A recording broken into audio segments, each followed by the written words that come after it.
Eso no todo lo más.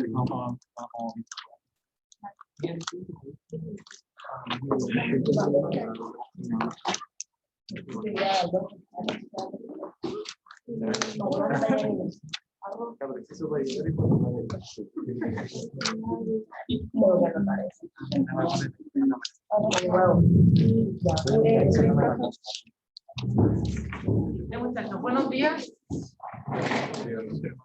Vamos a continuar. Les había puesto esta clase va a terminar un poco antes, así que no voy a hacer receso. Va a terminar entre 10 y cuarto más o menos. Vamos a terminar de ver el capítulo de absorción.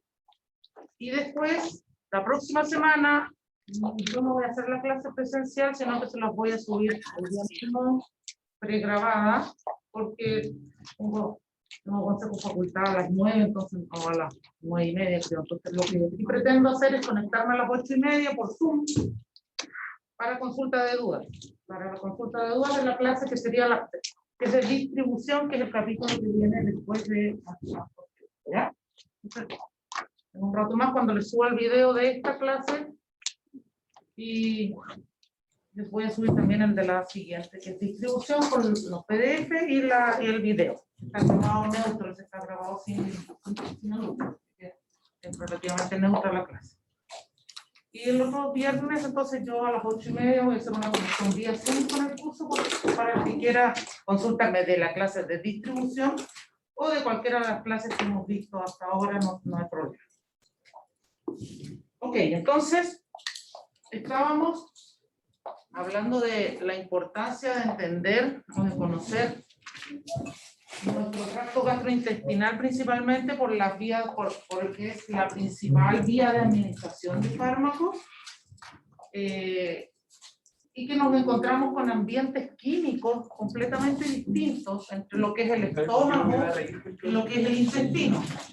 Y por lo tanto, y nuestras moléculas, como bien ahí recién escuché otra vez que están hablando de SADE, como bien ven en nuestras moléculas, que la mayoría de los fármacos son moléculas que, compuestos heterocíclicos, con funciones oxigenadas, nitrogenadas, con azufre, con distintos grupos funcionales que pueden sufrir ionización a los pH fisiológicos.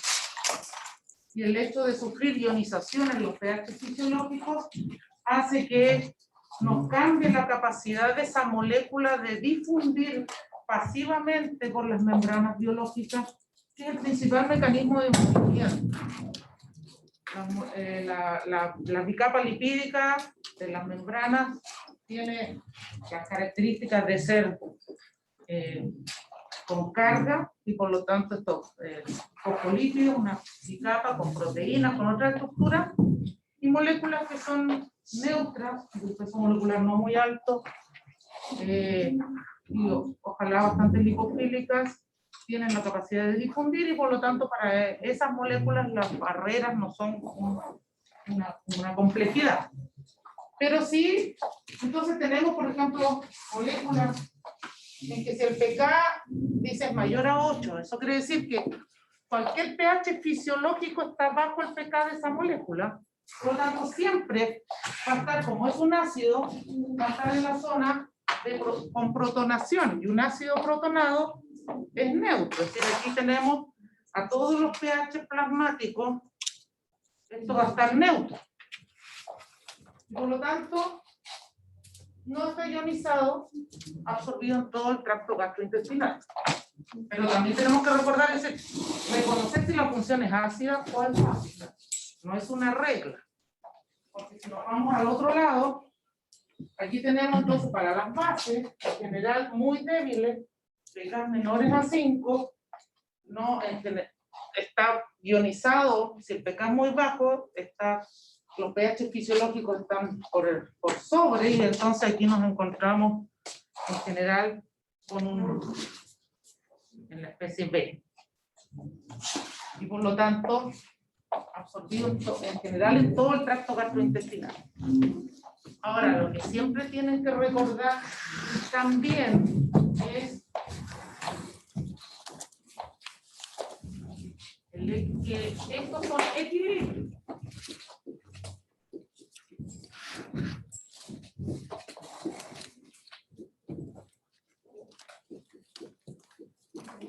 Entonces, si yo tengo un pK de 7,4,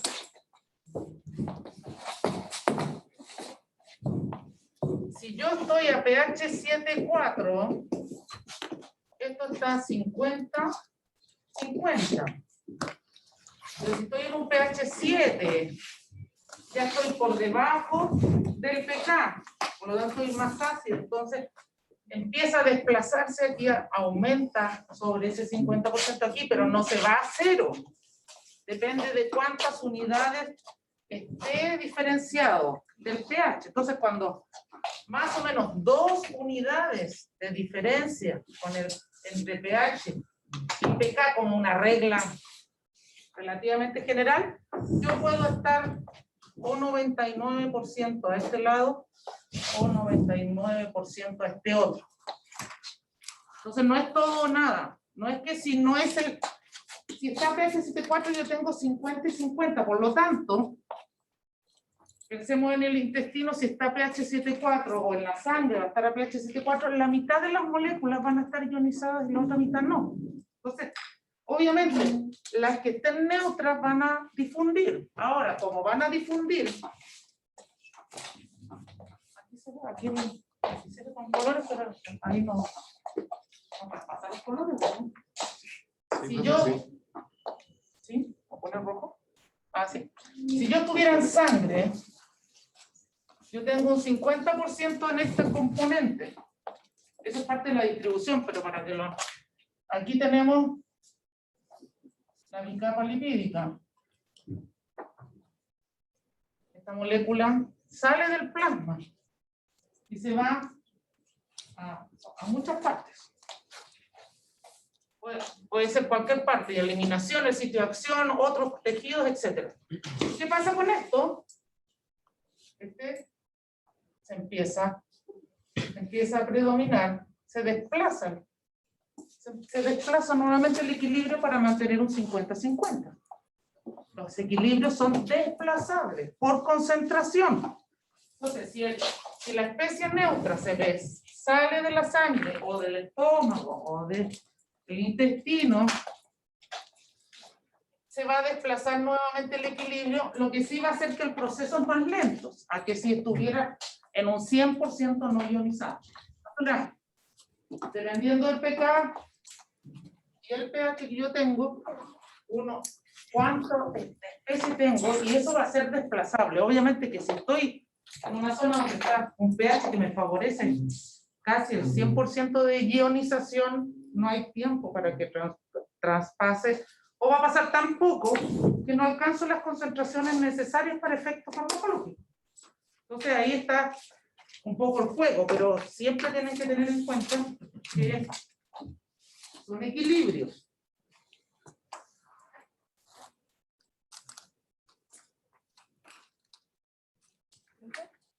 Dígame. Si el pH fuera superior al 7,4, como ejemplo, se favorecería los productos, ¿cierto? Claro, si lo que pasa es que, como que, bueno, en el colon uno puede llegar a más básico, pero claro, si el pK, por ejemplo, fuera 5, obviamente yo voy a estar más desplazada hacia acá. Es decir, si fuera, perdón, el pK fuera 5 y el pH 7, ahora estoy por sobre el pK, se me desplaza, tengo más favorecido la especie neutra. Eso es lo que sale acá. Por ejemplo, los ácidos moderadamente leves, en que el pK está en juego con los pH fisiológicos, en general, si el pH intestinal me mencionan acá, va a ser más alto. Por ejemplo, pensemos que estamos en 2,5. El pH intestinal es 6,7. Por lo tanto, voy a estar hacia los productos, que en este caso es un ácido ionizado. Y por lo tanto, va a estar ionizado a pH intestinal, no se me va a absorber en el intestino. Entonces yo necesito absorberlo en el estómago, porque yo necesito la acidez del estómago para que esté protonada esa molécula y por lo tanto esté neutra, porque es un ácido. El ejemplo que estamos viendo en la pizarra, que dibujamos. Entonces, al ser un ácido, yo lo necesito protonado. Entonces, si su pK es muy bajo, yo necesito un ambiente muy ácido para que esté protonado. Si no, va a ir hacia la disociación. Si el pK nos dice el valor de pH en que esto está 50-50. Si me corro hacia más ácido, me voy hacia la protonación, neutralidad en los ácidos.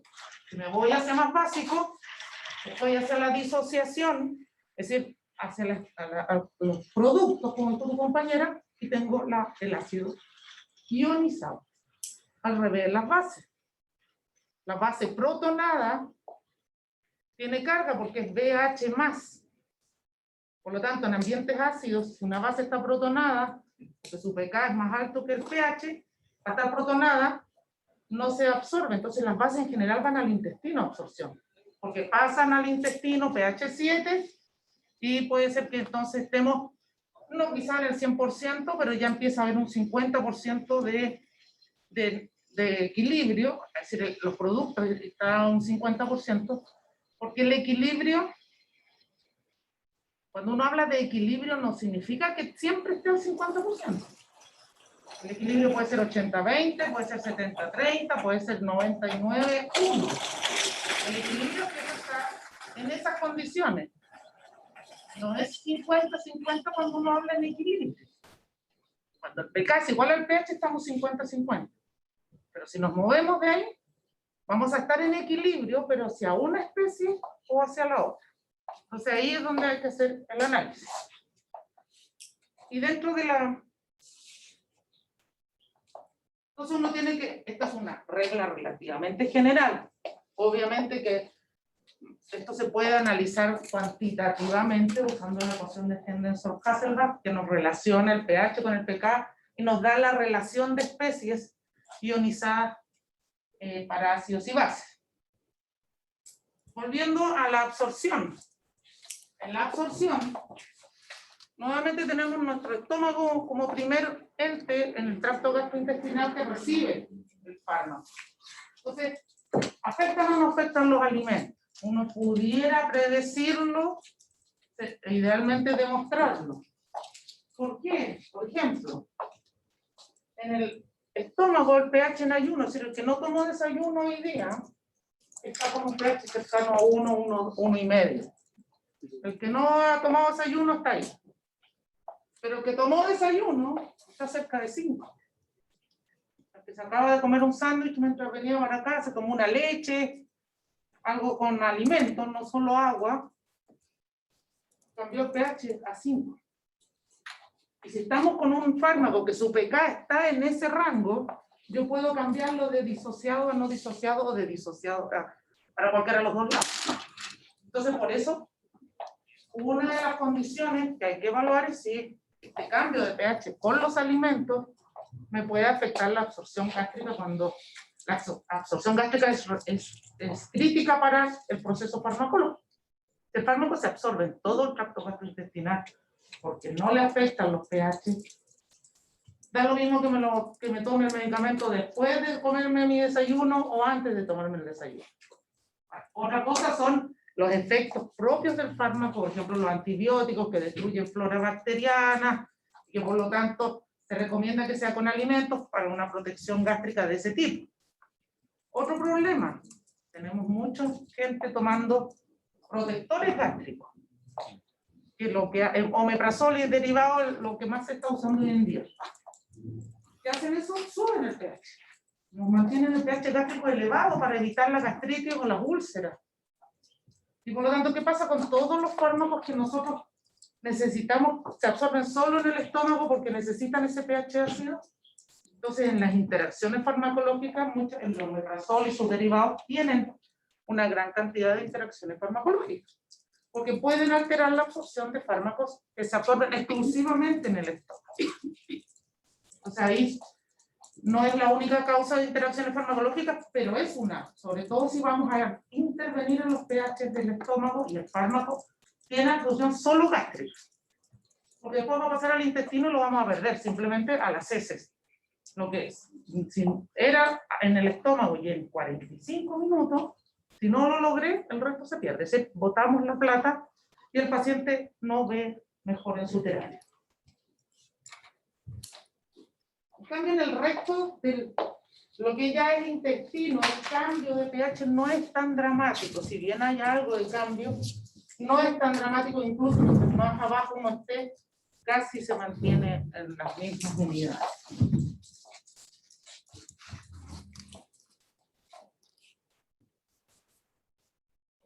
Habíamos mencionado ya la semana pasada que el flujo sanguíneo nos juega a favor de la difusión de las especies, porque yo tengo mi especie en el estómago, en el intestino, o en la vía bucal, o en cualquiera sea en este caso, pero yo como la difusión de la especie va hacia la sangre tiene un flujo, y por lo tanto yo rápidamente se remueve del sitio de absorción y vuelve a mantenerse la gradiente de concentración. Entonces la gradiente de concentración nos juega a favor de los procesos de absorción, independiente del sitio incluso, no solo en el tracto gastrointestinal, en cualquiera de los sitios que no sea la vía endovenosa, el flujo sanguíneo nos juega a favor.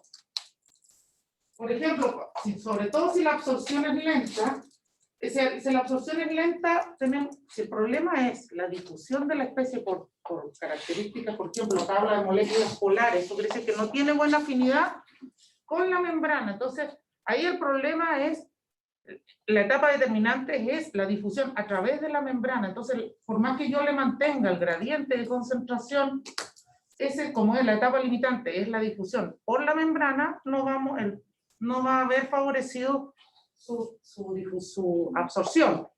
En los fármacos más liposolubles o las muy pequeñas que pasan fácilmente, como son arrastradas rápidamente, se ve más favorecido su absorción respecto de las que no. Entonces, siempre hay que recordar que esto es en movimiento. Nosotros tenemos todo lo que es la vena porta, tiene un flujo de 1,3 o 1,3 litros por minuto. En el resto, ya en la parte arterial, tenemos alrededor de 700, y más abajo un poco más lento, pero si sacamos un promedio más o menos, tenemos 1 litro por minuto de flujo sanguíneo permanente. Entonces, en 5 minutos todo nuestro plasma pasó por todos los tejidos, y eso es importante. Entonces, una vez que se absorbió, que sufrió el proceso de absorción gástrica o intestinal, rápidamente al hígado, y de ahí se va a la circulación hacia el corazón, y distribución en 5 minutos lo tenemos en todo, ha pasado nuevamente por el hígado, por los riñones, por el sitio de acción, por el sistema nervioso central, por todos lados. Otro tema importante, uno dice, ¿por qué indican con alimentos, sin alimentos, en ayunas, etcétera, antes de almuerzo, después de almuerzo? Entonces, hay distintas razones, algunas son por temas farmacocinéticos, y entonces esto se estudia. El vaciamiento gástrico puede ser muy importante, muy determinante en la absorción de fármacos, desde 2 puntos de vista. Uno, si necesitamos que el fármaco se absorba en el estómago, ojalá la forma farmacéutica y todo el proceso ocurra en los tiempos que tengo de vaciamiento gástrico.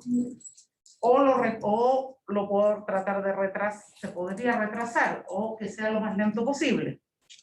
Y si no, si yo quiero que sea una absorción intestinal, yo tengo, ojalá que pase lo más rápido posible el intestino para que empiece el proceso de absorción, sobre todo si me interesa un efecto de inicio de acción rápida. El ejemplo más clásico es una analgesia.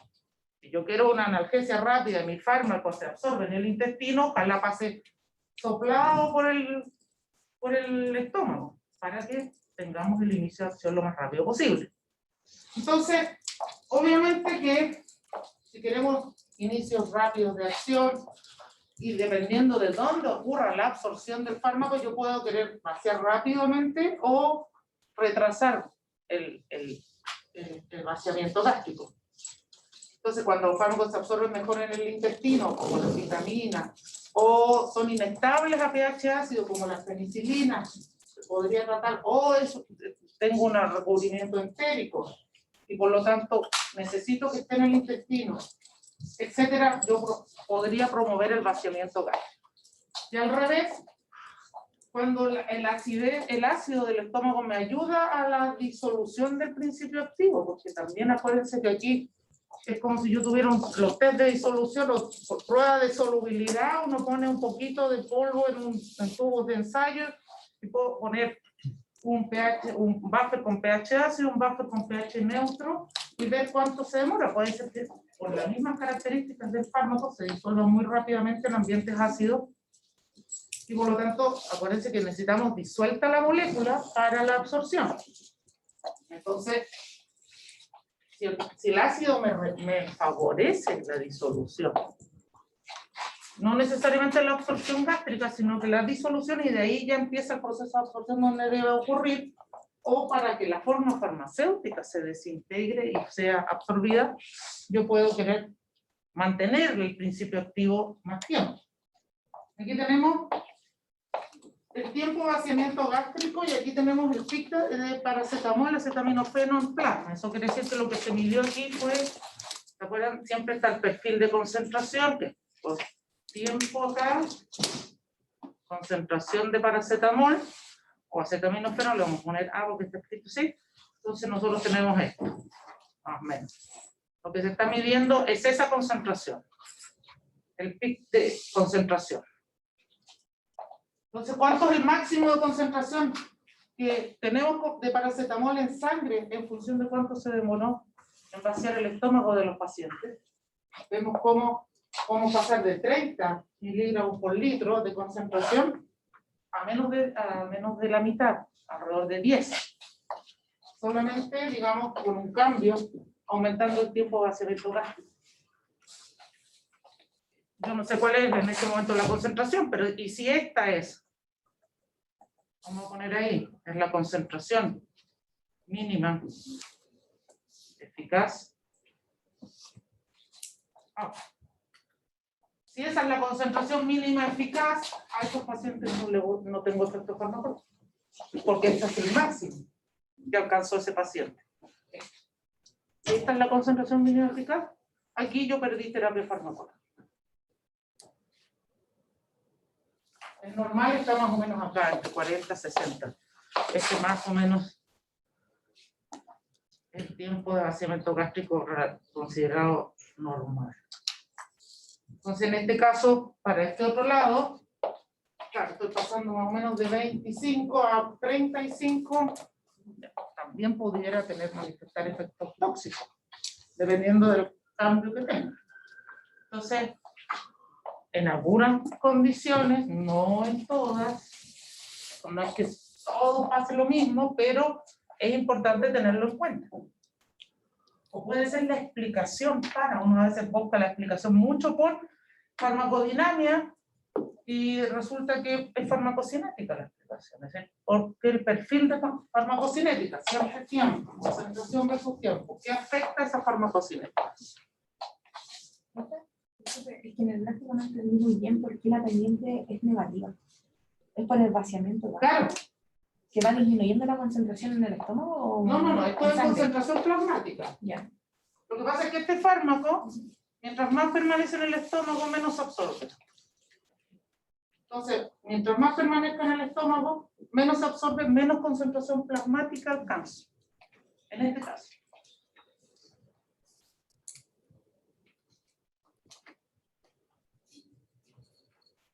Incluso para tener la mitad de la concentración plasmática.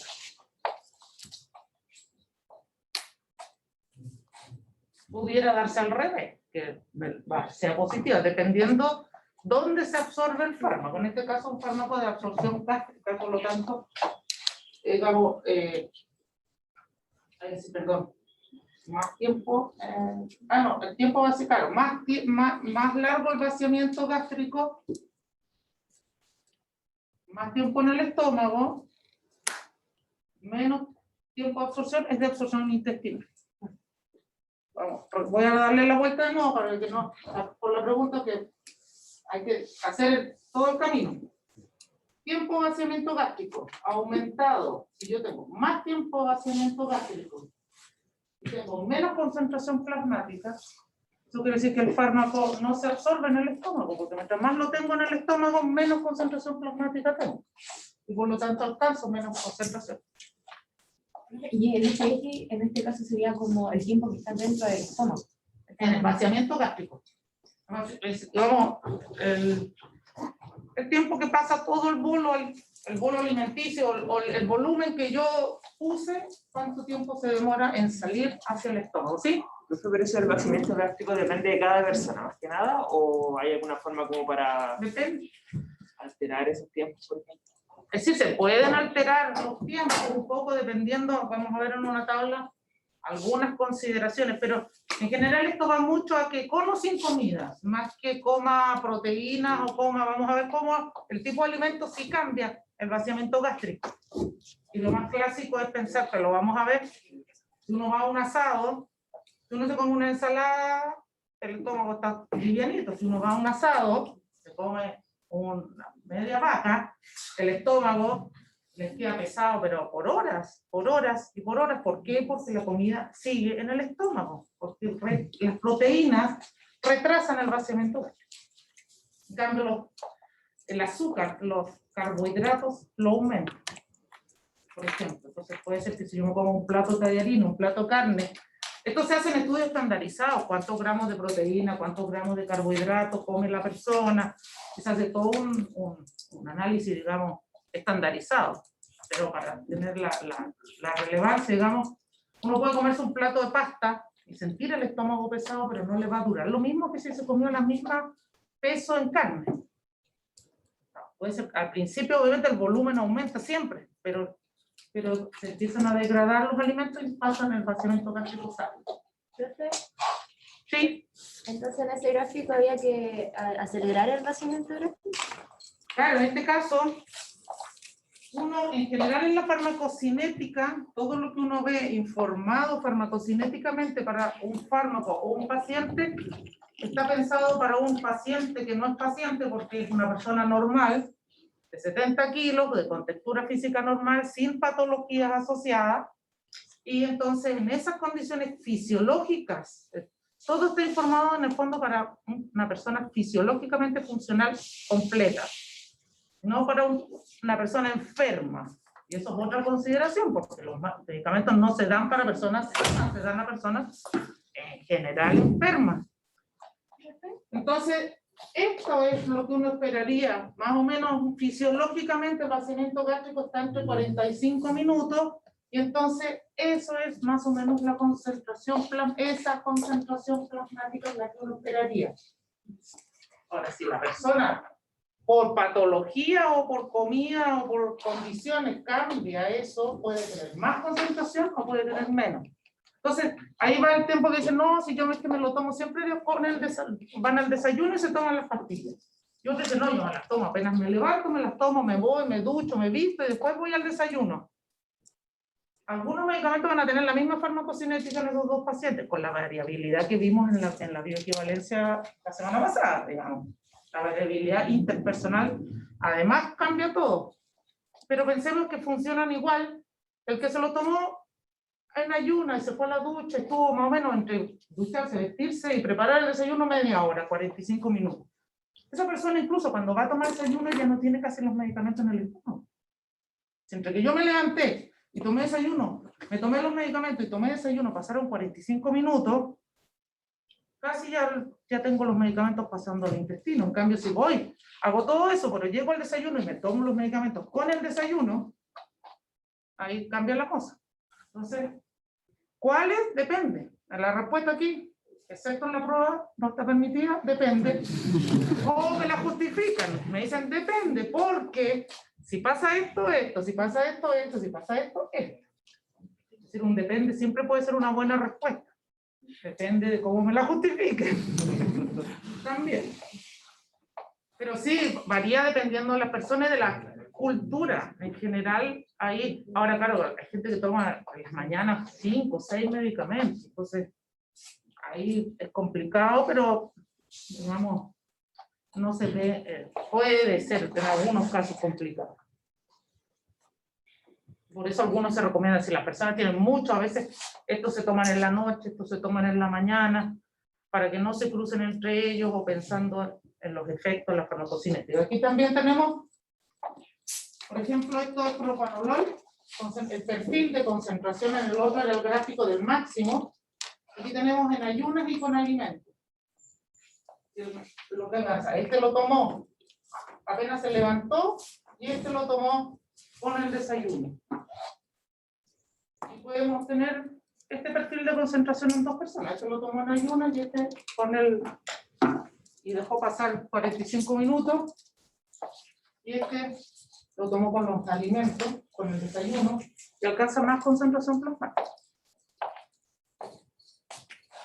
A cualquier tiempo. Pero ahí depende del medicamento que se esté. Depende del medicamento. Hay medicamentos en que esto es exactamente igual y los alimentos no afectan la absorción. Por eso les digo, eso aquí también va un tema de el pH, por supuesto, el pH gástrico, también cómo interaccionan con los alimentos, pudieran interaccionar con los alimentos, por lo tanto ser retenidos, o cuando, no solo el pH, sino el tiempo de residencia en el estómago, y depende obviamente del fármaco. Entonces, se hacen estudios, aquí algún tiempo se hicieron, la profesora Arnela, que es de farmacocinética, que ahora hace más que nada docencia, pero hubo un tiempo que ella tuvo unos proyectos en que estudiaban, hicieron un convenio y ellos estudiaban, por ejemplo, el efecto de la altura. Ellos hicieron un convenio con el ejército y estudiaban en Putre, en el ejército que está en Putre. Hola, buenos días. Hicieron estudios farmacocinéticos de altura. Entonces les daban medicamentos en el ejército en Putre y acá a la altura del mar y comparaban. Y ahí lo que hay que hacer es sacar muestras de sangre. Hay que hacer estos gráficos. Hay que ir haciendo estos gráficos con un N suficiente. También en algún momento, cuando yo estudié, ahora ya no los he visto, nos invitaban a participar, entonces era con desayuno, es decir, el efecto de la comida, en ayuno. Entonces tú llegabas a la facultad, y algunos les daban el medicamento y nada más, no tenías, firmabas un acuerdo que no tenías que tomar desayuno, y a otros llegaban, les daban el desayuno y los medicamentos. Y les ponían una vía, no, yo no participé nunca, pero les ponían una vía y les hacían esto. Con ayuno, en ayuno, con harina. Eso así, finalmente así se va haciendo. Uno puede predecir, la hipótesis dice que se va a alterar por pH, por liposolubilidad, etcétera, por tiempo de vaciamiento, pero finalmente demostrarlo es lo mejor.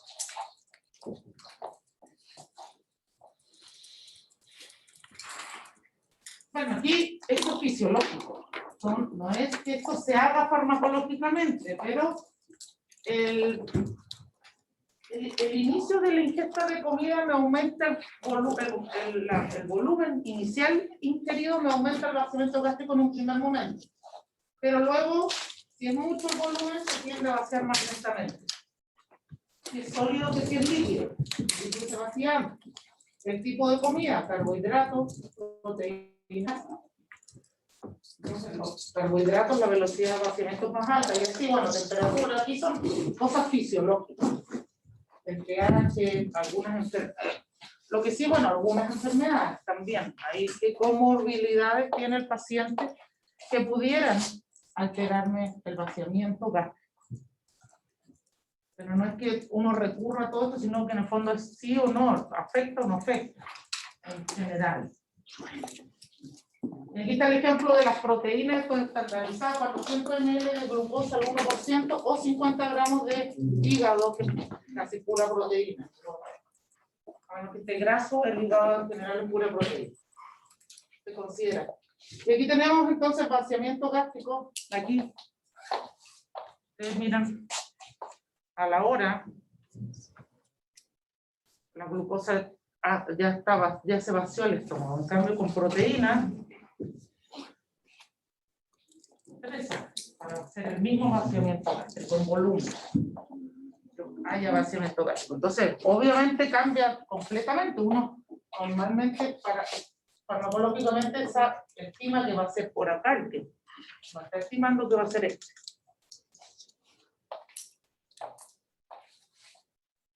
Entonces, la fisiología del sistema es importante conocerla.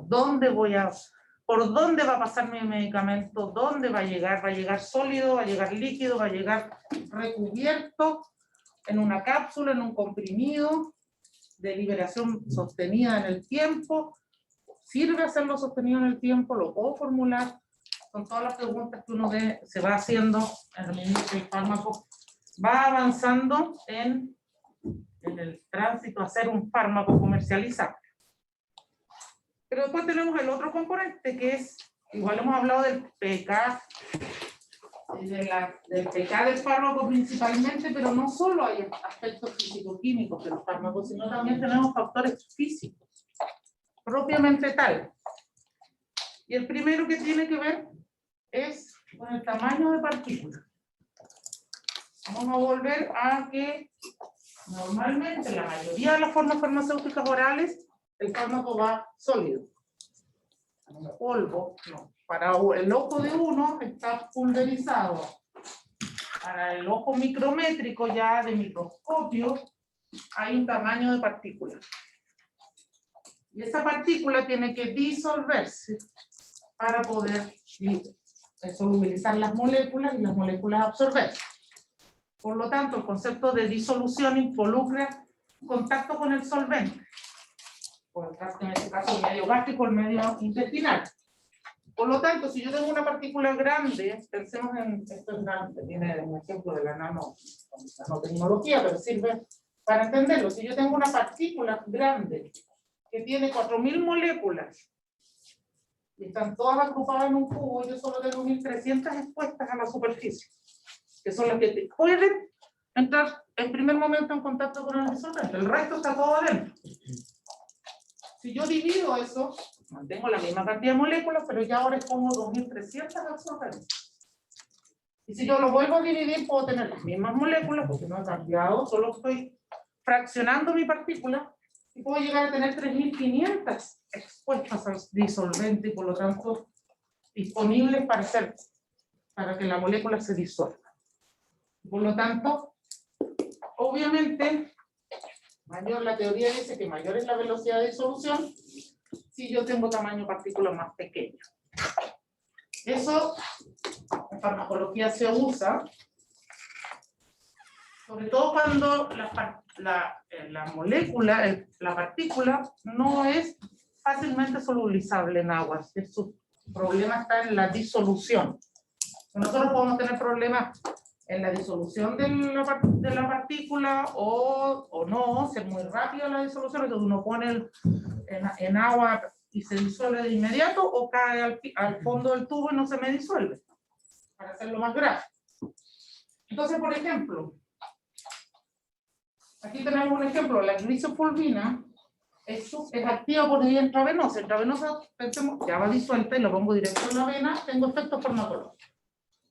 Pero casi se considera ineficaz cuando se administra por vía oral. Y la explicación va por un problema de solubilidad. Cuando está sólido, en partículas sólidas no tiene buena disolución. Entonces, lo que se usa, y lo van a ver más en tecnología farmacéutica nuevamente, es micronizar cuando las partículas en fármacos, lo que se habla, se clasifican las solubilidades, no sé si se acuerdan, también en el índice Merck salen las solubilidades parcialmente solubles, levemente solubles, usan esos conceptos que tienen una indicación cuantitativa. Fármacos ligeramente solubles es un fármaco que se disuelve en agua a 20 grados Celsius a razón de 5 miligramos por ml o menos. Es decir, si yo pongo 5 miligramos y 1 ml se me debería disolver, pero si pongo 20 miligramos lo mismo ml no voy a tener una disolución de la forma de la partícula, y que es insuficientemente absorbido en el tracto gastrointestinal cuando hemos analizado formulaciones sólidas. Su solubilidad es baja. El concepto es ligeramente soluble. Entonces, por ejemplo, la misma glicosulfina, cuando se microniza, es decir, se lleva a tamaños de partículas, aquí hay un ejemplo de micronizar. Antes de molerlo, la partícula medía 5 micras, 9 micras. Después de molerlo, dependiendo de la tecnología, puedo reducir incluso a 1,3, que es como ir fraccionando el cubo que vimos en la diapo anterior. Entonces, por ejemplo, las glicosulfinas, aquí puedo llegar hasta 0,26. Pero vemos que también puede aumentar su tamaño. Entonces, hay consideraciones donde hay que tenerlo claro. Pero si yo logro reducir el tamaño de la glicosulfina, la dosis que administro por vía oral llega a la mitad, bajo a la mitad. ¿Por qué? Porque antes se sabía que si la partícula es grande, yo tengo que poner 100 para que 20 se solubilicen y se absorban, por ejemplo. Pero si ese tamaño lo reduzco, puede ser que yo ponga 20 y las 20 se absorban. Entonces reduje, en este caso ponen 50 y 20 se absorben. Porque al reducir el tamaño de partícula, logré que se disuelvan más rápidamente, entren más en contacto, favorezco el proceso de disolución y por lo tanto no pierdo gran cantidad de dosis que no se disolvió por las heces. Entonces, por ejemplo, acá la biodisponibilidad, que es el porcentaje, cuánto se absorbió, aumenta. También se incrementa, es decir, aumentamos biodisponibilidad como concepto, se absorbe más cantidad. Ahora, no siempre es útil. Por ejemplo, aquí dice que en el caso de la aspirina, aunque no orbital, generamos menos área superficial. Y por lo tanto, una disolución más baja. Eso quiere decir que disminuimos el tamaño, pero el área superficial finalmente no aumentó. Por lo tanto, no va a haber más contacto con el solvente. Entonces, explicaciones varias. Si los fármacos son muy hidrofóbicos, absorben aire. ¿Qué significa? Que aire, tienen que pensar, esta es la partícula y se me llena de burbujitas. Eso es absorber aire. Y por lo tanto, el solvente ahora, la partícula queda aislada del solvente. Es decir, fue peor.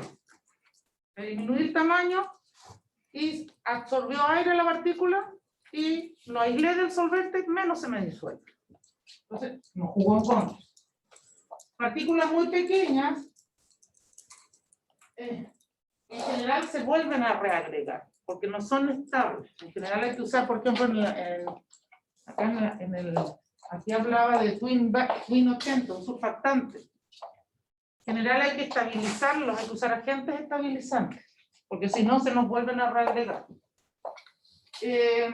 Y lo otro es que pueden tener carga. Pueden, al ser muy pequeñas, pueden tener carga, pueden quedar con carga positiva o negativa, y da lo mismo si es positiva o negativa, porque nuestra molécula de agua es un dipolo. Y por lo tanto, para un lado o para el otro, hace repulsión electrostática con una partícula que tiene carga. Aquí la partícula está teniendo carga, no la molécula. Y por lo tanto, o se repele por el lado del oxígeno o se repele por el dipolo que es nuestra molécula de agua. Y entonces pierde contacto nuevamente con el agente humectante.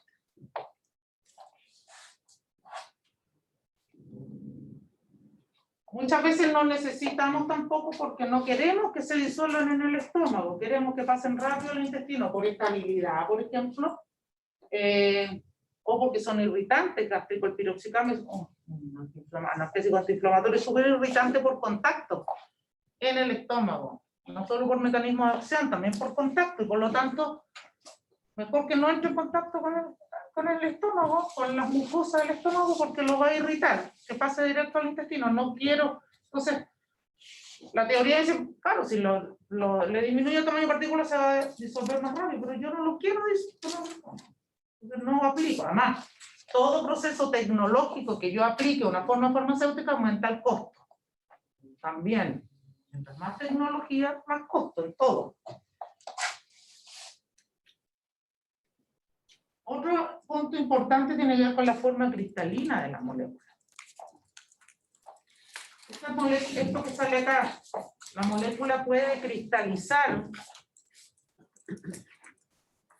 en forma cristalina o en forma amorfa, es decir, con una forma altamente estructurada o muy desordenada. Aquí no estamos hablando de pureza. Aquí no está en juego la pureza del principio activo, está hablando solamente en la red cristalina, si formó una red cristalina o se agregó y formó especies sólidas desordenadas. Esta formación de más de una especie son los famosos polimorfos. Es decir, yo puedo cristalizar de una manera y obtener un cristal, o puedo obtener una especie amorfa con una estructura, con dos estructuras, con tres estructuras diferentes, y yo entonces genero polimorfos de la misma molécula pura. Nuevamente no está en juego la pureza. Y por lo tanto, esto tiene distintas propiedades físicas, y entre esas puede ser la solubilidad. Se pueden tener diferentes solubilidades. Entonces, si yo compro se disuelve súper rápido, y casi insoluble. Entonces, para una industria farmacéutica vale 1 peso y vale 1000 pesos. Porque el que sirve, obviamente, es casi un desecho, no sirve en farmacología, para formular en tecnología. Y entonces, es la misma estructura química, la misma molécula, pero con distintas propiedades físicas como solubilidad, densidad, dureza. Incluso dureza también es importante porque al formularlo es un criterio importante. El clorofenicol, por ejemplo, ahí sale un ejemplo, tiene varias formas cristalinas. Cuando se administra por vía oral como una suspensión, se encontró que la concentración de fármaco en la sangre, en el cuerpo, era dependiente de qué porcentaje de polimorfos tenía, de cuánto polimorfo beta había en la suspensión. Así yo puedo tener una mezcla incluso de polimorfos. Ahora, ¿cuán relevante es esto? Es bastante relevante en la industria farmacéutica. Aquí, por ejemplo, hay una tabla que me simplifica cuántos polimorfos generan esos principios activos. Tenemos desde 7, es decir, tengo 7 estructuras diferentes, 4, 5, 2. Ya con 2 tengo que saber qué es lo que está pasando. ¿Cómo se identifica? ¿Cómo se hacen los estudios de polimorfismo en sólidos? ¿Sabes? Esa difracción de rayos X. Entonces, la difracción de rayos X es dependiente de los planos que se generen en la cristalización.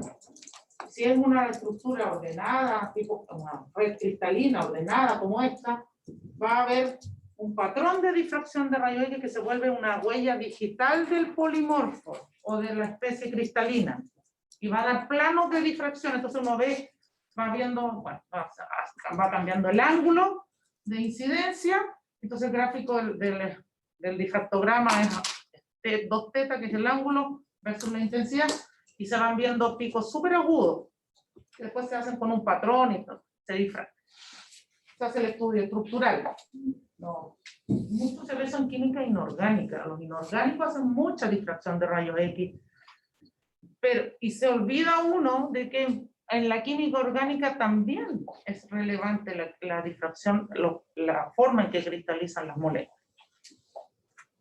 Entonces, la difracción de rayos X en moléculas orgánicas es fundamental. No hay industria farmacéutica que no haga análisis a sus materias primas de difracción para saber. Entonces, este da un patrón de rayos X y este da otro. Y es característico para cada uno de ellos. Y puedo tener una mezcla, como decíamos, acá decía, un porcentaje de polimorfo, es decir, yo puedo hacer el difractograma y tener una mezcla de pico, y eso se resuelve matemáticamente, se comparan los patrones de difracción, y uno dice, tengo el polímorfo, aquí hay mezcla de polímorfo, o está puro y es este, está puro o es este otro.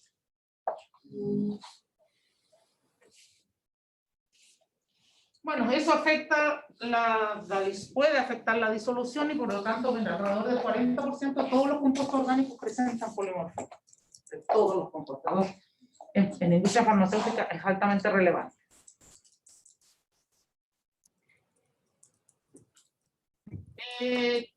¿Cómo cambiamos? Bueno, ¿cómo podemos cambiar la disolución? La capacidad de disolverse de los fármacos. Lo que nosotros tenemos es hacer solvatos, hidratos, y aquí es cómo cambian. Y entonces por eso ustedes ven, por ejemplo, uno puede comprar diclofenaco sódico, diclofenaco potásico, diclofenaco base, que nos está formando una sal. Las sales se disuelven más rápido. Entonces esas sales, si yo me lo tomo, va a haber una disolución más rápido del principio activo. En cambio, en general el principio activo base cambia las velocidades de disolución. Aquí es importante no mezclar los conceptos. La solubilidad es una constante, 5 miligramos por litro, por poner. Nosotros, la velocidad a la que se disuelve. Entonces, ahí, cuando es velocidad, estamos hablando de tiempo. Entonces, yo puedo cambiar la velocidad de disolución o cambiar la solubilidad, cambiar la especie, por ejemplo, hacerla una sal. Ahora, las sales sódicas, hay que tener cuidado con los pacientes hipertensos o complicados cardiovascularmente porque estoy administrándoles más sodio, entonces también hay que estar analizándolos permanentemente. Luego otras formas hidratadas. A veces la forma anhidra se disuelve más rápido que la hidratada, pero uno ve a veces está pentahidratada, heptahidratada, dependiendo de la estructura. Y a veces la síntesis los genera así, hidratados. Puedo tener la forma anhidra para ver si se disuelve más rápido, también es un desafío, por ejemplo. Otro formar complejos para cambiar la disolución.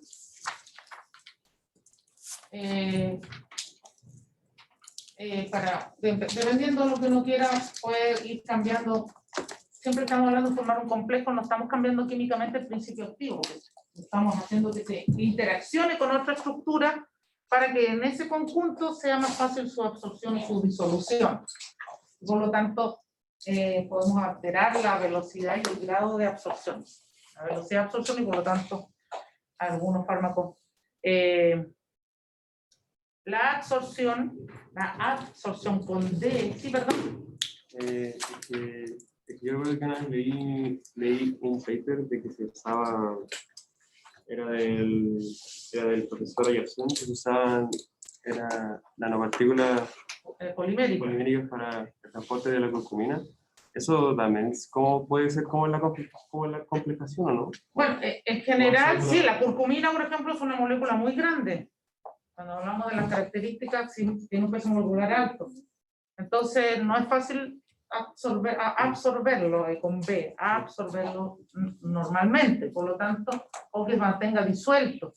Entonces, ahí tú lo encapsulas en un ambiente que es polimérico o un liposoma, generas estructuras que son más afines con los sistemas biológicos y lo llevas como un caballo de Troya finalmente. Lo llevas atrapado en este sistema hacia donde tú quieres. Son sistemas claro, eso es, hoy en día se hace mucho, diseñar. Lo otro, por ejemplo, nosotros tenemos la famosa ciclodestrina, no sé si han escuchado hablar de la ciclodestrina, son como unas tacitas.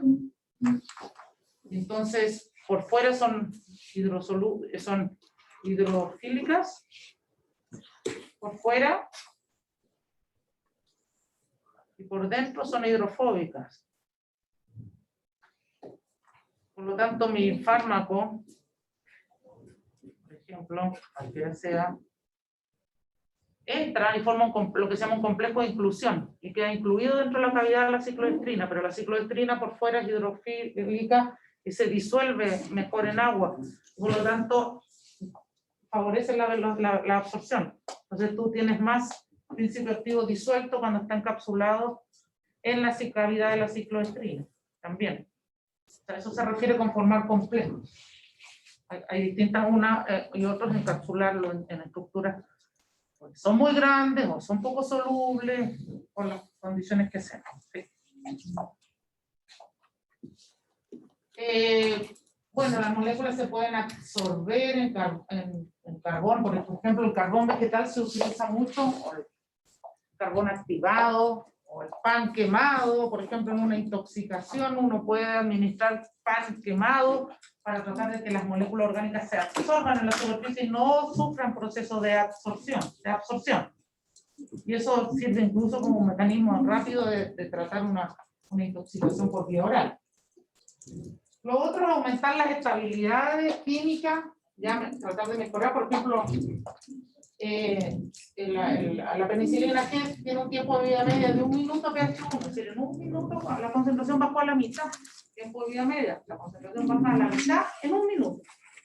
Entonces en el estómago la perdimos, porque lo que se hidroliza además es fundamental para el efecto farmacológico. Si cambiamos solamente a pH 2, ya aumenta 9 minutos la estabilidad, también es baja, pero digamos el tiempo de vida media también es bajo, pero uno puede tratar de cambiar la estabilidad de la molécula porque sus tiempos de vida media son muy cortos, entonces protegerlos de los fluidos. Entonces esas hidrólisis son fatales para algunas moléculas. La formación de sales, lo que yo les decía, sales sódicas, potásicas o hay de otras estructuras. Por ejemplo, está la brometamina, también hay de otros tipos, no solo son sales con sodio y potasio. Se disuelven más rápidamente que el ácido libre, que la base, y por lo tanto mejora la biodisponibilidad o mejoró la velocidad de disolución y el tiempo de inicio de acción. Entonces, nuevamente, en el analgésico, a veces puede ser que el analgésico igual se va a absorber todo.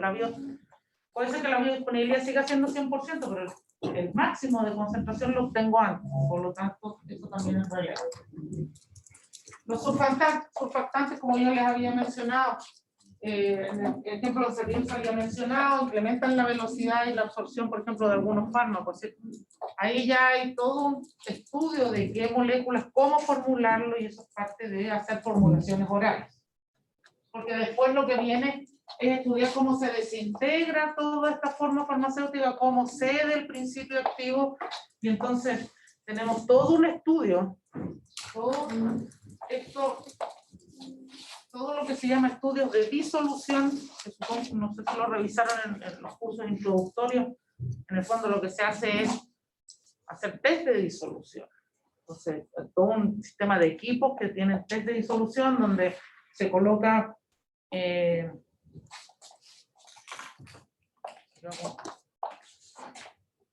explicaron, ¿saben? ¿Algunos tienen idea más o menos qué es un test de disolución? ¿No? ¿Nadie? En general, lo que se hace, bueno, el sistema, antes tenía una foto, en otra clase tengo una foto.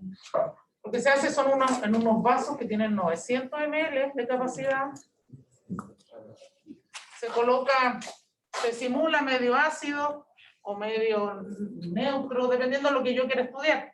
Entonces, por ejemplo, se usa ácido clorhídrico diluido, entonces yo simulo medio gástrico. El medio gástrico más simple es usando ácido clorhídrico diluido. Y entonces esto se introduce aquí. Hay distintos tipos. Esto está en la farmacopea, está clasificado de tipo 1, 2, 3, 4.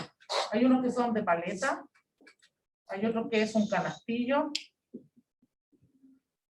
Si es el de paleta, yo coloco, ponemos el comprimido, y esto está a a 35, entre 35 y 37 grados, se termostatiza, se coloca el comprimido o la forma farmacéutica y se va sacando muestra en el tiempo. Entonces hago un test de disolución. Yo pongo mi principio activo, mi forma farmacéutica, perdón. Ahí o acá, dependiendo del test, son las especificaciones técnicas, cuál es el que se debe hacer. Pero lo que se hace es sacar muestra y evaluar la concentración. Entonces ahí, obviamente, lo que nosotros graficamos es concentración, a medida que va apareciendo concentración del fármaco en el tiempo. Entonces yo puedo saber cómo se cede. Es como simular el pic de concentración plasmática, pero esto es solo de disolución.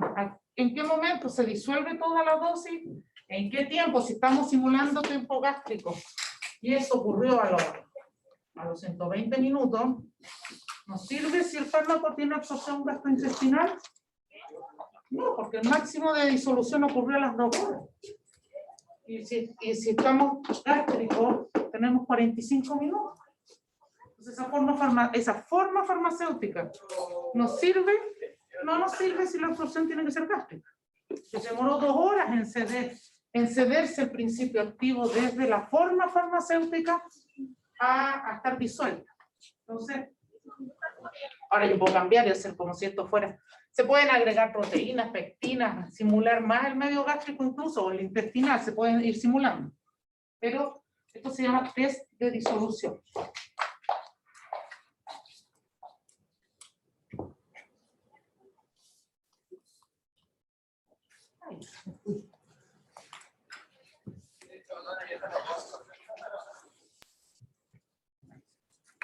Entonces hacemos todo esto se fue aprobando, es parte del proceso, por ejemplo, que se hace investigación, desarrollo. En un laboratorio farmacéutico está la unidad de desarrollo. Cuando es un laboratorio farmacéutico que produce formas farmacéuticas en el país, o en donde esté, se hacen estudios, la unidad de desarrollo. Pues, esto es fundamental. Los test de disolución los van a ver en varias, se los van a mencionar permanentemente. ¿Profe? Dígame. En jarabes no se puede realizar. ¿Cómo se hace? Es que en jarabe va disuelto. Entonces no hay Entonces, ¿cómo se la mide disolución ya la no es un problema. La disolución ya no es un tema porque ya nos saltamos. El fármaco llega listo para el sitio de absorción. Entonces esto ya no es un tema. ¿Pero cómo se mide como la concentración? No se hacen test de disolución, eso es para formas sólidas. Por eso, ¿de qué forma se hace para medir la concentración o medir ¿Dónde? ¿Dónde quiere medir la concentración? No se pone el organismo con los jarabes. Le saca sangre al paciente a medida que va tomando. Hace un perfil de concentración plasmática. Ah, eso. Claro. Pero ahí ya necesitas al paciente o al animal, si es un estudio preclínico, es en animales, se saca sangre. Eso que yo les mostré que es el test de disolución, es un vaso grandote así, de 900 ml. Entonces, eso es para estudiar esta parte. Solo esa. ¿Ya? Si el fármaco ya va disuelto en un jarabe, porque por ejemplo en una cápsula blanda, aunque va disuelto, pero como va con un recubrimiento sólido, igual yo tengo que saber cuánto se demora en ceder esa forma farmacéutica al principio activo. Entonces, si es válido, entonces para formas farmacéuticas sólidas se hacen test de disolución. Puede ser, por ejemplo, hasta el polvo liofilizado podríamos llegar, si es para reconstituir, porque está sólido. Entonces, la disolución sí es un tema también ahí. Tengo que disolverlo. Porque, por ejemplo, en los polvos para liofilizados, para reconstituir, yo tengo que, ojalá que con el volumen que se diga que se pone, tiene que haber una disolución y tiene que ser más o menos estable o estar disuelto en los 7 días. Ahí todo un tema. Bueno, el pK ya lo revisamos. Aquí está de nuevo mencionado. Para que un fármaco cruce la membrana debe ser soluble en el material lipídico de la membrana y tiene que ser soluble en la fase acuosa para poder salir de ella. Muchos fármacos polares y no polares o son ácidos o bases. Y aquí aparece la ionización nuevamente. Entonces, aparecen los fármacos, los ácidos bases débiles, este caso ya lo revisamos, y por lo tanto tenemos esta teoría de partición, que en el fondo es lo que yo les hablaba del equilibrio. Hay una partición de especies ionizada, no ionizada, en función del pK y de qué pH está. El pK es una constante, es lo mismo que la solubilidad, es una constante. Lo que yo puedo cambiar con el pH es la proporción de una especie o de otra. Y lo que yo puedo cambiar tecnológicamente, en general, es la velocidad de disolución, no la solubilidad de la molécula, a menos que la modifique, que haga una sal, por ejemplo. Ahí sí estoy cambiando la solubilidad, pero estoy interviniendo o estoy formando una sal. Entonces, así muy genéricamente, los fármacos no ionizados atraviesan membranas plasmáticas. Los fármacos ionizados, los voy a ejemplificar solo así, pero puede haber otros, no pasan por las membranas biológicas. Y de ahí deriva toda una serie de transportadores fisiológicos, porque esto no es solo para fármacos, esto es una regla para cualquier molécula que tenga que ser absorbida partiendo por nuestros nutrientes. Por lo tanto, hay moléculas que necesitamos que ingresen, y entonces, ¿qué hizo el organismo? La evolución genera transportadores específicos de aniones, de cationes, etc. Pero eso ya es transporte activo. Por lo tanto, pudiera ser que igual haya absorción. El proceso de absorción no es sinónimo de difusión pasiva. La absorción es el paso desde el sitio de administración a la sangre. Si lo hace por transporte activo, se absorbe igual. Pero en general uno tiende a estudiar mucho más la difusión pasiva porque es el que predomina, más del 90% del tránsito de nuestras moléculas. Entonces nosotros tenemos en las teorías de particiones, estamos hablando del tamaño de molécula, el pK, el pH en el sitio de absorción y su liposolubilidad, que tiene que ver con la relación, cuán afines por las fases lipídicas o no. Y aquí aparece nuevamente el mismo ejemplo, la ionización de ácidos o bases, dependiendo si está protonada es no ionizada, la base protonada es ionizada. El pK nos da cuenta de este equilibrio, y la ecuación de Henry-Haselbach nos da cuenta de la relación del pK con el pH y la relación de las especies. Entonces, cuando el pK es igual al pH más el logaritmo de la relación de la no ionizada con respecto a la ionizada, que aquí es BPH y aquí es AH a menos. Porque depende, si lo ponemos en las dos, las protonadas arriba en las dos, hay que cambiar el signo, la ecuación aparece con un signo negativo, porque si se la encuentran en distintas literaturas, en algunos casos aparece, en uno de ellos aparece con un signo negativo, pero es porque invirtió la relación de las especies. Lo importante es saber qué relación de especies estoy estudiando si están con esta ecuación. Entonces, dependiendo del pK, lo que pasa es que si esto, yo les decía, si esto tiene dos unidades de diferencia, como esto es logarítmico, estamos hablando de dos órdenes de magnitud de diferencia de la relación de especies. Entonces 1 a 100 o 1 a 99,9. Por eso dos unidades de diferencia entre el pK y el pH hace que esto esté desplazado o casi al 100% acá o casi al 100% acá. Ya, si esto se acerca, es bastante rápido, es decir, media unidad de pH ya cambia, 0,5 ya cambia bastante la relación. Es bastante rápido el cambio hacia un lado u otro. Pero uno lo puede ir estimando, uno lo puede hacer el cálculo, si es una unidad, si es igual, esto es 1, por lo tanto 50-50. Y ya es media unidad, una unidad, si es una unidad es 1 a 10. 1 a 10. Eso quiere decir que una está en 90 y la otra está en 10. Pasamos rápidamente, con una unidad de pH, respecto al pK ya saltamos 10 veces la diferencia entre las especies. 2 unidades ya desplazamiento total, 99,9. Un equilibrio nunca es 100% de desplazamiento, pero siempre tiene que haber algo porque es equilibrio. Pero ya con una unidad de diferencia el pH con el pK, tenemos 90-10. Porque es logarítmica la relación. Entonces, si nosotros tenemos este ejemplo, que es un pK, un ácido débil, nos vamos acá. Si es un ácido débil, nos vamos al ácido. y nos dice que el pK es 4,5 y estamos a pH 2, pK 4,5, pH 2, el pH está por bajo el pK, por lo tanto estamos en la zona, predomina la no ionizada, estamos acá, y está dos unidades abajo, esta predomina al 99,9, se absorbe. ¿Qué pasa cuando llega a la sangre? Se encuentra pH 7,4. Y a pH 7,4 estamos por sobre el pK, en 3 unidades. Nos pasamos acá al 100% casi. Por lo tanto, la especie ionizada. En sangre, el mismo fármaco está ionizado y en el estómago el mismo fármaco, la misma molécula está neutra. Ahora, entonces, ¿qué viene después en el capítulo que les voy a subir la clase? Es qué pasa ahora, y entonces ahora en sangre lo tenemos acá, ¿pasa al sistema nervioso central? ¿Qué creen ustedes? Que no, porque rigen las mismas reglas, más estrictas todavía, porque el sistema nervioso central está más compacto todavía, más estrecho con las tight junction y todo eso, está cerrado a botón. Y por lo tanto, una especie ionizada pasará al sistema nervioso central por difusión pasiva, no pasa.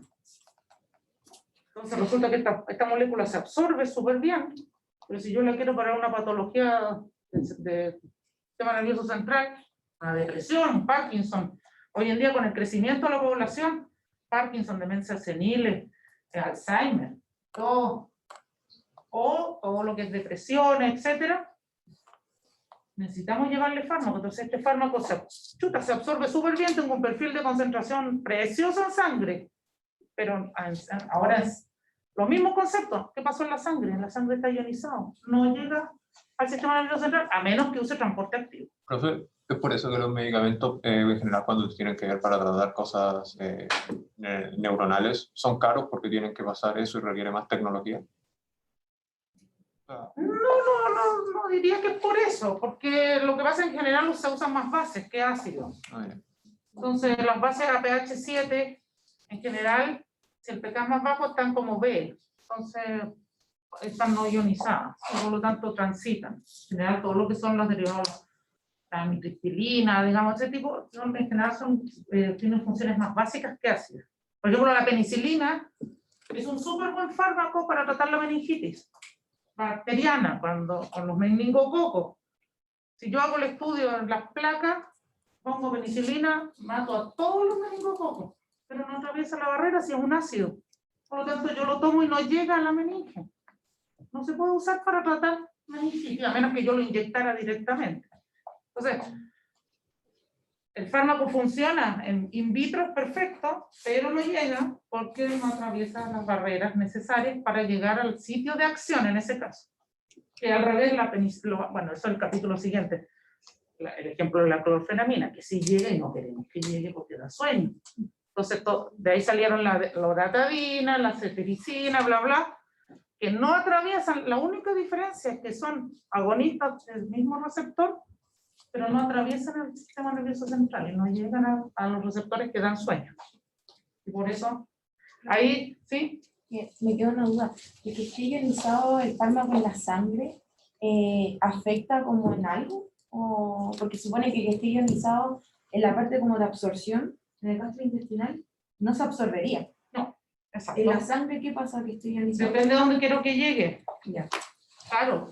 El fármaco puede estar, por ejemplo, hay sitios que lo que pasa es que el sistema nervioso central es súper regulado, entonces es muy difícil que llegue, no me serviría para un tratamiento de patología a menos que sea sustrato de transportadores activos. Y ahí igual en el capítulo de distribución van a ver algunos ejemplos. Lo otro es hacer como mencionó tu compañero, digamos, por ejemplo, ya hacer caballos de Troya.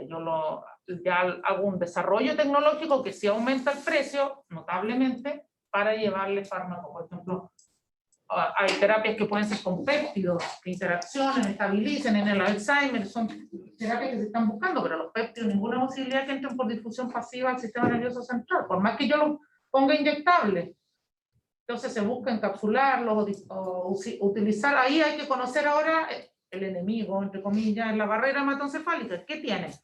Tiene difusión pasiva, tiene transportadores de influjo, de eflujo, que además me toma, me lo saca, me lo devuelve, hace oso, el fármaco difunde y sale. Entonces, por difusión pasiva, este fármaco entra y se los estudio, los test, perfecto. En in vivo no llega. ¿Qué pasó? El sustrato transportador es de el flujo. Hace la primera pasada, y se encuentra con un transportador de salida, ¿no? Y el transportador me lo manda afuera. Hasta ahí no me llegamos, tampoco entra. O hay transportadores de aniones, de cationes, por receptores, por endocitosis, por entonces, bueno, a ver, ¿cómo puedo yo usar esto y hacer el sistema caballo de Troya? ¿Cómo puedo? ¿Será sustrato de esto o cómo lo encapsulo y lo llevo distraído? Engaño al sistema para que lo ingrese. Por ejemplo, se usa acoplarlo, por ejemplo, a transferrina. Hay ejemplo. Transferrina tiene un transportador, el reconocimiento por receptor. Un receptor lo reconoce la transferina y lo lleva adentro del sistema nervioso central. Si yo a la transferrina le pego ahí, lo llevo en la micro ahí escondido en el cajón del auto, lo logro meter. Entonces ese tipo de cosas se buscan mucho, sobre todo para el sistema nervioso central, que es muy complejo.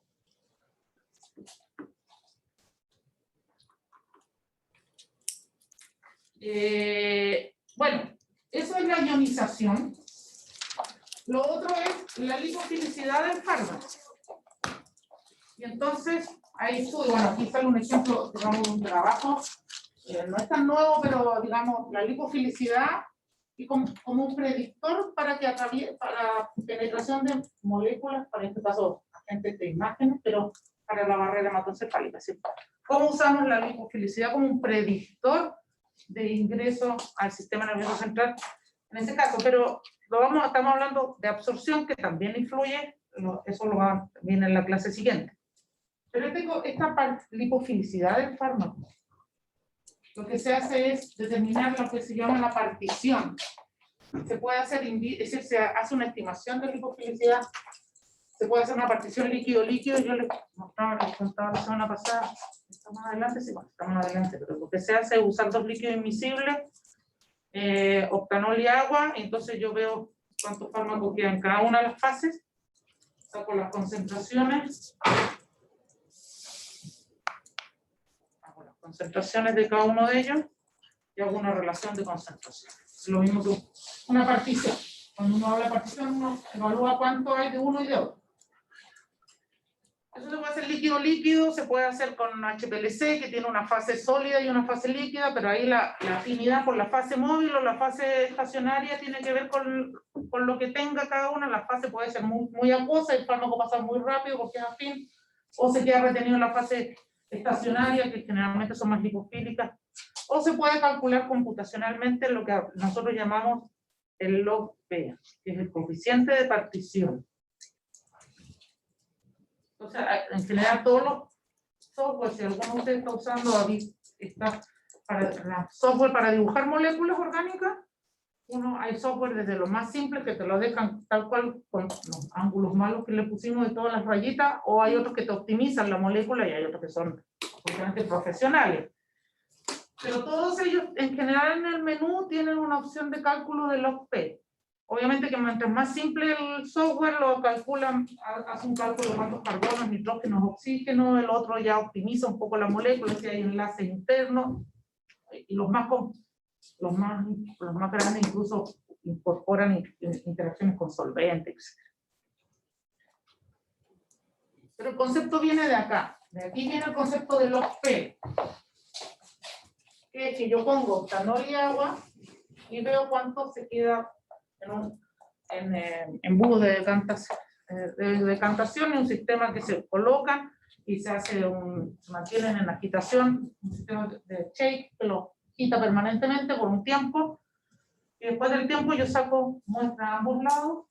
Por eso la química analítica es fundamental en todo esto, porque yo les he dicho 1000 veces ya, determino la concentración, no sé si se han dado cuenta, y eso es necesito química analítica, tengo que tener o HPLC, o UV, o masa, o el método analítico que se requiera para ese principio activo, y desde la muestra que yo lo estoy obteniendo. No es lo mismo sacar una muestra de agua que sacar una muestra de sangre, tengo que hacer tratamiento de la muestra, etc. Entonces la química analítica es fundamental para todo esto, porque todo se basa en determinación de concentraciones.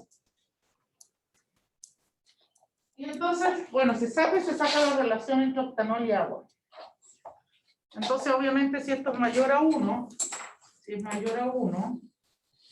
quiere decir que esto está el logaritmo.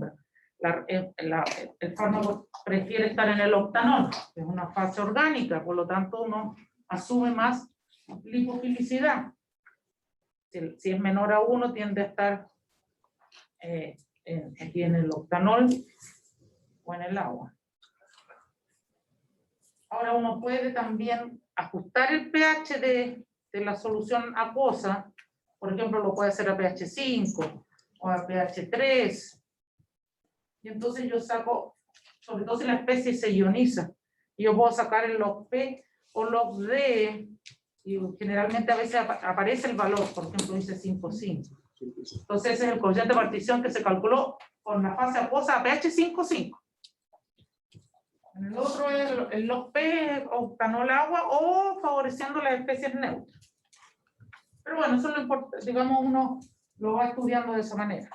Entonces, mientras más alto el log P, 1, 2, 3, valores de 3, de 4, de 5, más lipofílico se asume la molécula, es más afín por la fase orgánica, y uno puede decir que por lipofilicidad sí debe difundir. Como les decía, se puede calcular por HPLC, hacer una partición sólido-líquido, generalmente con una referencia. Yo tengo un fármaco, que es una molécula que sé cuál es su log P, lo inyecto, veo cuál es su tiempo de retención, y después inyecto mis otras moléculas relativamente similares en estructura, por ejemplo, un patrón base similar, y después entonces si sale antes o sale después, yo puedo ir asumiendo lipofilicidades. O puedo calcularlo con software, que también en general entregan valores bastante cercanos a la realidad. Ahora bien, y con esto terminamos hoy día, la cosa no es tan es lipofílico o no, sino que en la industria farmacéutica existe una clasificación biofarmacéutica de los principios activos, de los fármacos. Los fármacos pueden caer en cualquiera de estas 4 categorías, pueden estar en estas 4 categorías. ¿Qué estamos comparando en estas categorías? Solubilidad acuosa, que tiene que ver con la velocidad de disolución, ¿cierto? Con la permeabilidad. La permeabilidad es el traspaso a través de las membranas biológicas. Por lo tanto, en uno, si la solubilidad es baja o alta, y si la permeabilidad es baja o alta. Y entonces ahora tengo 4 tipos de fármacos que tienen desafíos tecnológicos diferentes. Entonces yo tengo fármacos clase, pasamos acá, baja solubilidad en agua, se disuelve muy rápido, y tienen baja permeabilidad. Uno dice, bueno, si no se disuelven bien en agua, pero uno dice no se disuelve bien en agua, pero entonces podría disolverse bien, difundir bastante porque es más afín, pero lo considera solo hidrofóbico, que no tiene afinidad por el agua porque su solubilidad es baja. Y cuando hago los estudios de permeabilidad, la permeabilidad es baja también. Entonces este fármaco es hidrofóbico. Por el contrario, puede ser que la solubilidad sea baja y la permeabilidad sea alta. ¿Cómo se hacen los estudios in vitro de permeabilidad?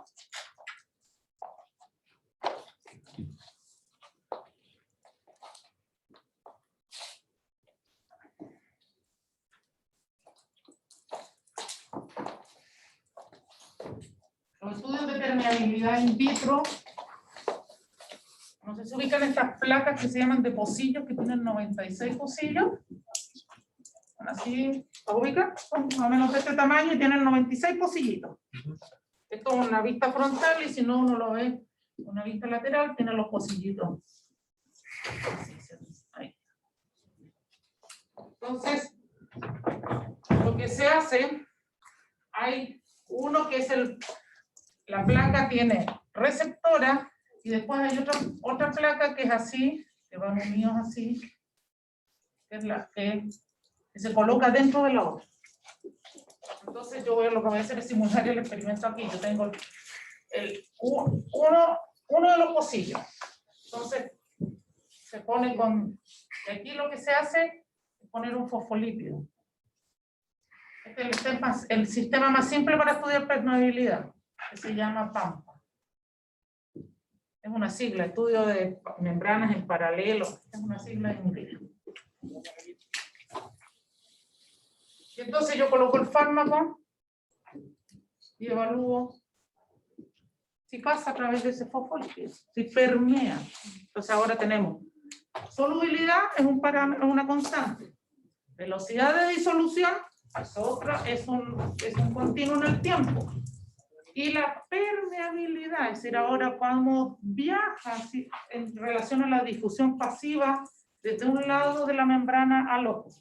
Y yo lo puedo simular con un sistema así, o lo puedo simular con un sistema un poco más complejo que se llama CACO2, que lo que se hace es que aquí yo pongo una línea celular, pongo células. Es más complejo de hacer, porque tengo que hacer un crecimiento de la línea celular y es una línea de cáncer intestinal. Generalmente estas líneas de crecimiento rápido son líneas cancerígenas o crecen más rápido, son más fáciles de trabajar. Entonces se hace crecer las células CACO2 aquí y se estudia la permeabilidad. Esta es más compleja porque aquí hay transportadores, aquí hay solo un fosfolípido, en cambio aquí hay estructura de membrana completa. Obviamente la información es más. Aquí podría ser positivo acá, pero negativo acá. Porque aquí pudiera ser que quede retenido, que por difusión pasiva pase bien, pero que en el CACO2 sea sustrato de un transportador de flujo y no pasa. O pudiera ser al revés. Aquí podrían darse que sea negativo por PAMPA y yo digo no difunde. Entonces, si no difunde no se absorbe. Pero hago un CACO2 y es positivo, porque ingresó por transportadores. Entonces, no. Esto es más fácil porque es decir, es más común que si es positivo en PAMPA sea positivo en CACO2, lo más normal, que difunda bien. Entonces, un PAMPA positivo en general hay difusión, un PAMPA negativo tengo que ver también si hay posibilidad de que entre por transportadores. Entonces, esos son estudios in vitro que se hacen de permeabilidad. ¿Sí? Entonces, como el fármaco ideal tendría que estar en la clase 1, ¿cierto? En clase 1, claro, tiene una alta. Este es el que se usa de absorción rápida, el que se formula en cápsula, en comprimido simple, llega, se disuelve y se absorbe. Ese es como, wow, no tiene casi problemas tecnológicos para su formulación. Porque la forma farmacéutica lo entrega, se disuelve rápido y se absorbe rápido, porque permea rápido. Pero el de clase 4 es el más posible. Porque tengo baja solubilidad, tengo que hacer algo para que se me solubilice el principio activo y además disuelto, permea poco. Entonces la pregunta es, quizás no lo debo formular por vía oral, lo debo formular en otra vía de administración. Entonces, la lista es más baja, obviamente. En estos, aquí quedan muchos, y aquí también, y aquí ya la lista es más corta. Pero hay fármacos que están en esa vía, o son muy grandes, y por lo tanto, al ser muy grandes, como habló su compañero, la curcumina, una molécula grande, se disuelve poco, y una vez que está disuelta, además por tamaño no permea bien por las membranas. Entonces es una complejidad, hay que buscar sistemas de ayuda, hay que meterle mucha más tecnología. Entonces en esto se disuelve rápido y permea rápido. En este se disuelve rápido, pero hay que favorecer, ojalá la permeabilidad es el problema. Y en este caso, aquí la permeabilidad es alta, lo que hay que hacer es que se disuelva rápido. Entonces los desafíos son distintos tecnológicamente para que lleguemos con el fármaco a la sangre. Entonces aquí cada grupo tiene un desafío tecnológico diferente para formular. Ya, preguntas, comentarios. Por ejemplo, si tuviese un fármaco de clase 3, ahí la solubilidad va a ser buena y quiero mejorar la permeabilidad. Entonces me imagino que también es tema que uno quiere mejorar la permeabilidad y no reducir la solubilidad como por error, o sea, como simultáneamente. O viceversa si es que fuera clase 2. Claro, sí, tenemos que mejorar la permeabilidad. Entonces, podría ser, a ver, la voy a cambiar por el otro lado. En este caso, por ejemplo, la formulación de sales. yo tengo lo que decía, el diclofenaco base o el diclofenaco sódico. Aquí, al hacerlo sódico, porque está clase 3, 2, y por lo tanto aumento su solubilidad. Entonces lo hago que se disuelva más rápido, y la permeabilidad ya disuelta es buena. En el otro caso, tengo que darle tiempo para que permee. En general, la permeabilidad también es un tema en función del tiempo. Lo tengo porque se disuelve muy rápido, está ahí listo para pasar la membrana. Entonces, aumento el tiempo, digo que sea en ayunas para que el vaciamiento gástrico no sea más rápido, más lento, lo mantengo más tiempo en el estómago, lo paso más rápido al intestino para que... Lo que yo tengo que hacer es favorecerle las condiciones de tiempo de permeabilidad, porque ese es el real problema. Gracias.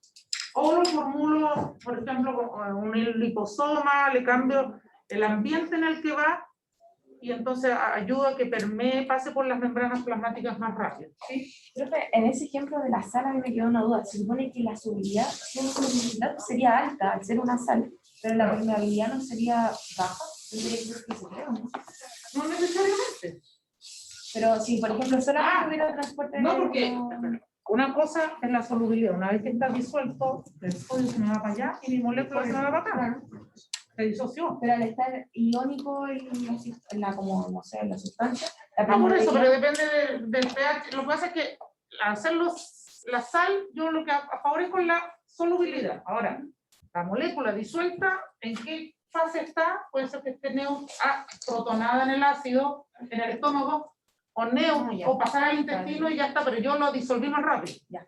Entonces eso sí fue, al disolverlo más rápido, el equilibrio que esté de ionización por su pK va a estar cambiado, ya va a empezar, a medida que se empieza a solubilizar, empieza a absorberse la especie neutra. Y sigo desplazando los equilibrios.